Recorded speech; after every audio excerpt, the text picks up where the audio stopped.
மக்களோடு மக்களா நிக்கிறாங்களா? இது ஒரு கட்சி. அதனால யாரையும் இந்த நேரத்தில் நான் குறை சொல்ல, எல்லாரும் அவங்கவுங்க கருத்தை சொல்லட்டும். நான் சொல்வது கம்பாரிசன். இன்னைக்கு பாரதிய ஜனதா கட்சி திராவிட முன்னேற்ற கழகத்துக்கு எதிரியாக நின்று கொண்டிருக்கின்றோம் என்றால் நாங்க எத்தனை பேர் கைதானோம் கணக்கு போட்டு பாருங்க. தமிழக அரசியல் களத்துல கடந்த 4 ஆண்டுகள்ல அதிகமாக கைது செய்யப்பட்ட தொண்டர்கள் யார்? பாரதிய ஜனதா கட்சி. அதிகமாக முடக்கப்பட்ட கட்சி எது? பாரதிய ஜனதா கட்சி. எத்தனை முறை பாரதிய ஜனதா கட்சி கோர்ட்டுக்கு போய் அனுமதி வாங்கி கூட்டம் நடத்தணும்? பாரதிய ஜனதா கட்சி. பாரதிய ஜனதா கட்சியினுடைய பாரத பிரதமர் நரேந்திர மோடி அவர்கள் வருவதற்கு அனுமதி கொடுக்கல, கோர்ட்டுக்கு போய் அனுமதி வாங்கி கோயம்புத்தூர் கொண்டது. இதெல்லாம் மக்கள் பாக்குறாங்கல்ல. அதனால வாய்ச்சவடாலா, வெறும் பேச்சா, சினிமா டைலாகா, களத்துல வேலையா மக்கள் பாக்குறாங்க. ஏன்னா அதே டிவியில எல்லா தலைவர்களும் உங்கள்கிட்ட பேசும் பொழுது நாங்கள் எங்களுடைய வேலையை தமிழக மக்கள் முன்னால் வைத்திருக்கின்றோம், உங்களுக்காக பணி செய்யறோம், மக்கள் முடிவு செய்யட்டும் யார் யாருக்கு எதிரி. நாங்கள் தெளிவாக இருக்கின்றோம். திராவிட முன்னேற்ற கழகத்தினுடைய தப்பை சுட்டிக்காட்டுவதிலே, திருத்துவதில், மக்கள் மன்றத்தில் எடுத்து சொல்வதில், தீர்வு கொடுவதில், போராடுவதில் பாரதிய ஜனதா கட்சி இன்னைக்கு முதன்மையான கட்சியாக இருக்கு. விஜய் இன்னைக்கு சொல்றாரு, பிரதமர் பத்தி பேசுறாரு, ஒரே நாடு ஒரே தேர்தல் என நீங்க ஸ்டார்ட் செய்யும் போதே புரிஞ்சிடுச்சு பிரதமர் சார், தமிழ்நாட்டை கொஞ்சம் கேர்ஃபுல்லா ஹேண்டில் பண்ணுங்க சார், தமிழ்நாடு நிறைய பேருக்கு தண்ணீர் காட்டி உள்ளது அப்படின்னு பிரதமரை கடுமையாக விமர்சனம் செய்திருக்கிறார் விஜய். இதை பத்தி நீங்க என்ன நினைக்கிறீங்க? இன்னைக்கு சகோதரர் விஜய் அவருடைய தமிழக வெற்றி கழகத்தினுடைய பொதுக்குழு கூட்டம் நடக்குது. தமிழகத்தில் நிறைய கேள்விகள் நீங்க கேட்டீங்க, சென்னையில் நடக்குது. இன்னைக்கு சகோதரர் விஜயாக இருக்கட்டும், அவரு கூட மேடையில பேசுறவங்களா இருக்கட்டும், ஒரு விஷயத்தை அவங்க புரிஞ்சுக்கணும். அரசியல் என்பது வெறும் மைக் எடுத்து பேசிவிட்டு கை காட்டிட்டு போறது அரசியல் கிடையாதுங்கண்ணா. களத்துல நின்று வேலை பார்ப்பது அரசியல். நான் சகோதரர் விஜய் அவருக்கு ஒரு சின்ன அரசியல் பாடத்தை எடுக்கிறேன். 1973 கடைசியா டீலிமிட்டேஷன் நடந்த பொழுது, இப்ப நம்ம டீலிமிட்டேஷன் 2026 பேசுறோம்.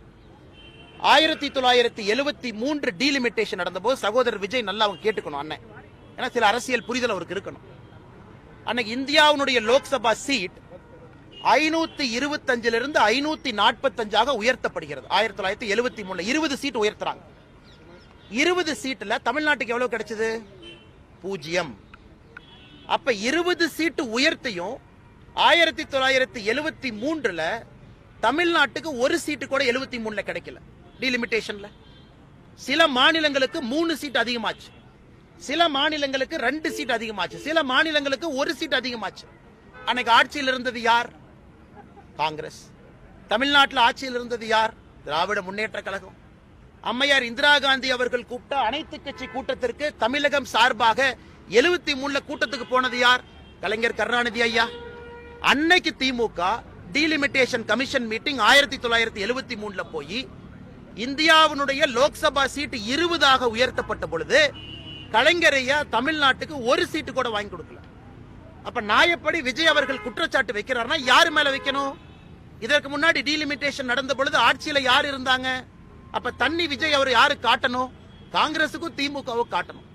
2026 நாங்க பண்ற டீலிமிட்டேஷன் ஒருவேளை வரும் பொழுது குறைவா இருந்தா பத்திரிகை நண்பர்கள் சொல்லுங்க, அண்ணா என்ன யூபிக்கு 10 கொடுத்தீங்க, தமிழ்நாட்டுக்கு 2 தான் கொடுத்திருக்கீங்க. நான் ஆதாரத்தின் அடிப்படையில் பேசுறேன். அதனால சகோதரர் விஜய் அவர்கள் பேசும்பொழுது ஒரு அரசியல் புரிதலோடு பேசணும். ஏன் அப்ப விஜய் அவர்கள் பிரதமரை இந்த கூட்டத்தில் கடுமையாக விமர்சிக்கிறார்? அண்ணா இப்ப அண்ணா புரிஞ்சுக்கிறேன், ஒரு பிரதமரை விமர்சிப்பதற்கு என்ன காரணம்? அண்ணே அரசியலை பொறுத்த வரைக்கும் ஒரு ரவுடி அடிச்சா தான் இன்னொரு ரவுடிய மக்கள் ரவுடின்னு ஏத்துக்குவாங்க. யார் ரவுடி? படத்து டைலாக் சொல்றேன். நான் டான் சும்மா இல்ல 10 டான் அடிச்சேன். இன்னைக்கு இவங்க எல்லாமே யாருன்னா அரசியல்ல யார் சக்தி வாய்ந்தவராக இருக்கிறாங்க அவர்களை பத்தி பேசினா ஒரு மைலேஜ் கிடைக்கும். இன்னைக்கு ராகுல் காந்தி அவரை பத்தி விஜய் அவங்க பேச முடியுமா? பேச முடியாது. விஜய் அவங்க அங்க வந்துட்டு யாரை பத்தி பேச முடியும்? விஜய் அவர்கள் ஒருத்தர் மேல குற்றச்சாட்டு வைக்கிறாங்கன்னா பிரதமர் மேலதான் வைக்க முடியும், ஏன்னா மீடியா வெளிச்சம். அதற்காக பேசுறாரு. ஆதாரத்தின் அடிப்படையில் பேசினா நான் பதில் சொல்றேன். 1973 டீலிமிட்டேஷன் சொன்னேன். தமிழ்நாட்டுக்கு நிதி கொடுக்கல விஜய் சொல்றாரா? பதில் சொல்றேன் எவ்வளவு நிதி கொடுத்தோம்னு. இது என்னுடைய கடமை. அதனால தொடர்ந்து நான் சொல்லிக் கொண்டிருப்பது. அது மட்டும் இல்ல, இன்னொரு நண்பர் கேள்வி கேட்டீங்க, உங்களை பத்தி டிவிகேல இன்னதோ ஒன்று சொன்னாங்க அப்படி. ஆனா சகோதரர் விஜய் அவர்கள் ஒரு விஷயத்தை உணர்ந்தணும். ரெட் ஜெயின் மூவிஸ்க்கு திறப்பு விழா நடத்தினதே சகோதரர் விஜய் தான். குருவி படத்துல சகோதரர் விஜய் அவர்கள் தான் ரெட் ஜெயின் மூவிய தமிழ்நாட்டு மக்களுக்கு அறிமுகப்படுத்தினார். இதான்ப்பா ரெட் ஜெயின் மூவி, முதல் படமே நான் தான். சகோதரர் விஜய் அது மட்டும் இல்ல, ரெட் ஜெயின் மூவி பீஸ்டாக இருக்கட்டும், இன்னும் ஒரு படமாக இருக்கட்டும், அதனுடைய ப்ரொடக்ஷன் மட்டுமல்ல டிஸ்ட்ரிபியூஷன் ரெட் ஜெயின் தான் பார்த்துச்சு. நான் ஆதாரத்தின் அடிப்படையில் சொல்றேன். யாராச்சும் ஒருத்தர் எங்க மேல குற்றச்சாட்டு வைக்கிறாங்க, பாரதிய ஜனதா கட்சியின் மீது வைக்கிறாங்கன்னா, சகோதரர் விஜய் அவர்களும் அவருக்கு கேள்வி கேட்டுக்கணும். ரெட் ஜெயின் படத்தை முதலாக குருவி மூலமாக தமிழ்நாட்டுக்கு அறிமுகம் செஞ்சது யாரு? இன்னைக்கு மீடியா இண்டஸ்ட்ரி எல்லாமே ஒரு தனிப்பட்ட நபருடைய கட்டுப்பாட்டில் இருக்கு, ஆதிக்கத்தில் இருக்குன்னா, உதயநிதி ஸ்டாலின் ஆதிக்கத்தில் இருக்குன்னா, ரெட் ஜெயின் மூவிக்கு தேங்காய் உடைச்சு பூஜை போட்டது யாரு? இன்னைக்கு எல்லாம் மேடையில் ஏறி இன்னைக்கு வாய்க்கிலேயே டிவிக்கேல சில பேர் பேசுறாங்க. டிவிக்கேல சில பேர் பேசுறாங்க, அண்ணாமலை இப்படி அண்ணாமலை அப்படி. ஆனா அவங்களுக்கு நான் பதில் சொல்லணும், தப்பா போயிருந்தேன். இன்னைக்கு டிவிக்கேல ஒருத்தர் திமுக உட்கார்ந்தார், திமுகக்கு வேலை பார்த்தார் லாட்டரி பணத்தை வச்சு. திமுக இருந்து விசிகேக்கு தாவினார் லாட்டரி பணத்தை வச்சு. விசிகேல இருந்து இன்னைக்கு விஜய்க்கு தாவி இருக்கார்.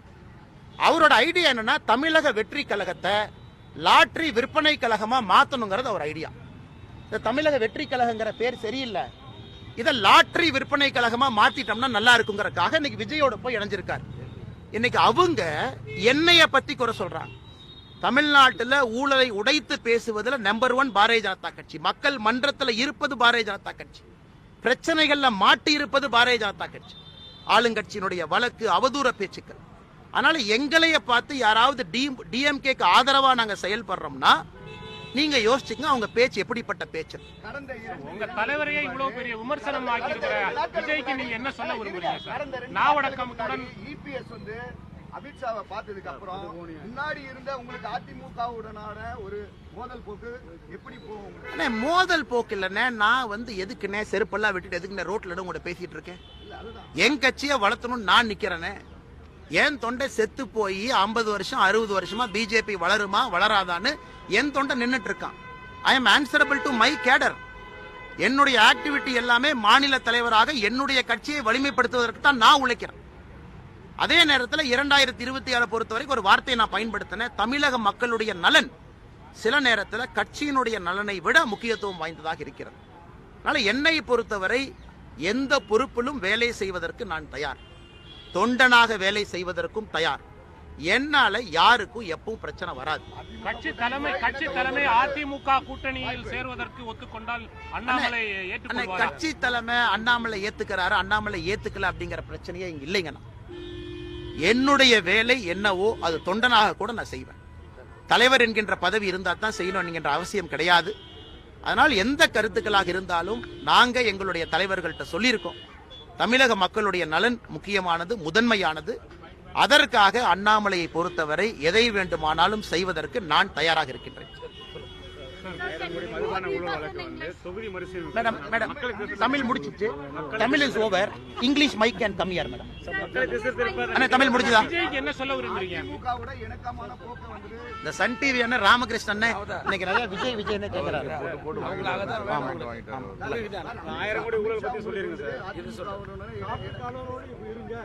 அண்ணா இங்க பாருங்க, நீங்க வந்து அமித்ஷாஜியை பாத்தீங்களான்னு கேட்டீங்க. நான் உங்களைய பார்த்தேன்னு சொல்ல பார்த்தனே சொன்னேன். அரசியல் பத்தி நீங்க பேசல, அமித்ஷாயை பார்த்ததுக்கு அப்புறம் கண்டிப்பா பேசிருப்பாரு அரசியல் பத்தி. கண்டிப்பா கூட்டணி பத்தி பேசிருப்பாரு. அண்ணே ஒரு கட்சியில தலைவர்கள் தொண்டர்கள் என்ன பேசுறோம் அப்படிங்கிறது எங்களுக்குள்ளேங்கண்ணா. கட்சியினுடைய வளர்ச்சிக்காக எந்த நேரத்துல கூட்டணியை பற்றி பேச வேண்டும் பேசுறோம், எந்த நேரத்துல நான் உங்ககிட்ட பேசணும் பேசுறேன். இப்ப அதற்கான நேரம் இல்லைங்கண்ணா.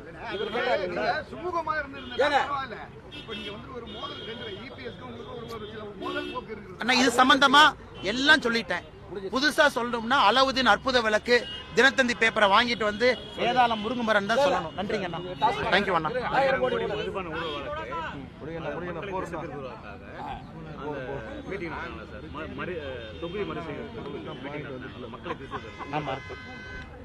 தமிழ்நாட்டிலே சொல்லணும்.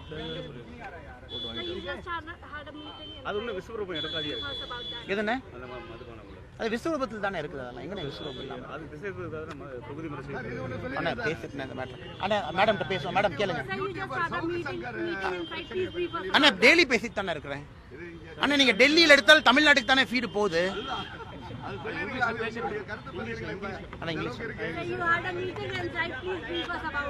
Madam, you are aware our Tamil brothers and sisters, fishermen brothers and sisters, of late, close to 100 people, they've got arrested by the Sri Lankan Navy. And right from 2014, the firing in the high seas have come down. It is the Honorable Prime Minister Narendra Modi's government which is at the forefront in uplifting the livelihood of our fishermen brothers and sisters. Now we have to understand it is a technical cross-country issue. We are doing our best to solve this issue. Last week we brought our fishermen brothers to meet the Honorable External Affairs Minister Thiru Jaishankar Avargal. This week, a follow-up to that meeting, we are meeting the Fisheries Minister. So that here the External Affairs and Fisheries Minister both have agreed in principle, after both of them meet the fishermen brothers, take feedback, take matter into cognizance. If there is any policy improvements to be made, they'll take it up the highest level. So the follow-up meeting happened with the Fisheries Minister today. It was a very, very productive meeting. Not only was the Union Minister Rajiv Ranjan Singh ji present, along with him the two Minister of State for Fisheries and Animal Husbandry was present. Along with the three of them, our Honorable Minister Murugan ji was present. 1.5 hours, very productive meeting. We brought all the issues to the attention of the Honorable Minister. We are very confident this issue will be resolved. So do we see an alliance with AIDMK and NDA, because we saw EPS meeting Amit Shah ji previous evening? Madam, with respect to the alliance, you have to understand, for a national party like BJP, a disciplined party like BJP, it is our national party leadership that will decide. So we have committees, we have parliamentary boards which looks into a lot of angles before they make the decision. So Tamil Nadu unit, we are working very hard to develop BJP.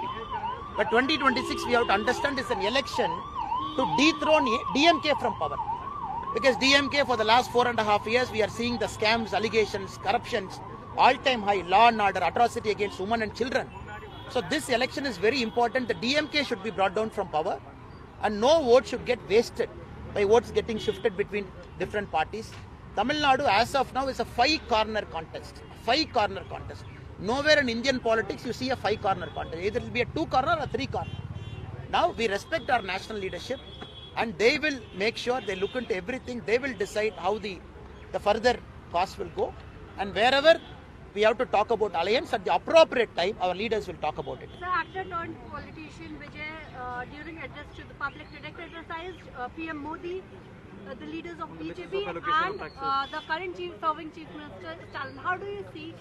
Madam, we have to understand, after starting the party, nowhere I have seen the leader of that party coming out 3 times in 1.5 years. Mr. Vijay has come out a 3rd time after starting the party, more than a year now. 1 time he was in a car, 2 times he has come, and today is not a public meeting, it is an internal party meeting. And people see politics of performance. BJP is politics of performance. We do our work. We meet people, we solve problems. That is politics of performance. The other kind of politics is politics of speaking.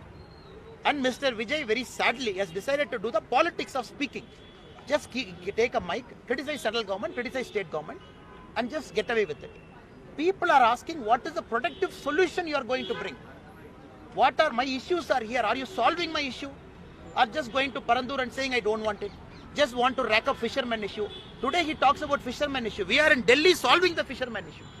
Today Mr. Vijay in one of his party's resolution has spoken about the fisherman issue. That is one. Anybody can speak. Anybody can type in a piece of paper. Now BJP is working very hard to solve the fisherman issue. This is politics of performance which Narendra Modi ji has brought into Indian politics. So beyond this, whatever questions you have, please ask, I'll comment. We talked about how it is important to remove DMK. Could we see an alliance between BJP, IDMK and also Vijay's party in the coming future? Sir, you have to understand, sir, I am not authorized to talk about alliance or the formation of alliance at this point of time. As the president of Tamil Nadu BJP, the role that is given to me is to strengthen Tamil Nadu BJP. That is what all of us are trying to do. Leaders are with me, cadres are with me. With respect to the shape and form of the alliance in 2026, the nature of NDA, our leadership will take a call at the appropriate time and naturally the media will get briefed. Sir Annamalai sir, கடைசியா ஒரு கேள்வி. உங்ககிட்ட பாரதிய ஜனதா கட்சியினோட தலைமை அதிமுகவுடன் கூட்டணி செல்ல வேண்டுமா அல்லது விஜய் கட்சியை பாஜக கூட்டணியில் எடுக்க வேண்டும்னா நீங்க யாரை விரும்புவீங்க மாநில தலைவர்ன்ற முறையில்? யாரை விரும்புறேன் யாரை விரும்பல அப்படிங்கிறது இம்பார்ட்டன்ட் இல்லைன்னு, பிஜேபி வளரணும், 2026 டிஎம்கே கீழே இறங்கணும். தமிழ்நாடு மக்களுடைய நலன் பாதுகாக்கப்படணும். தேவையான நேரத்துல சரியான நேரத்துல நம்முடைய கூட்டணி எப்படி இருக்கும் அப்படிங்கிற அறிவிப்பு நம்முடைய தலைவர்கள் கொடுப்பாங்க. தேங்க்யூ அண்ணா. தேங்க்யூ. நன்றி அண்ணா. சாரி கொஞ்சம் இன்கன்வீனியன்ஸா போயிடுச்சு. சார் உங்களுக்கு பிரஸ் கிளப் இல்லையா? You don't have a press club. இருக்கு, இந்த தான் இருக்க press club. Next time we'll come to press club.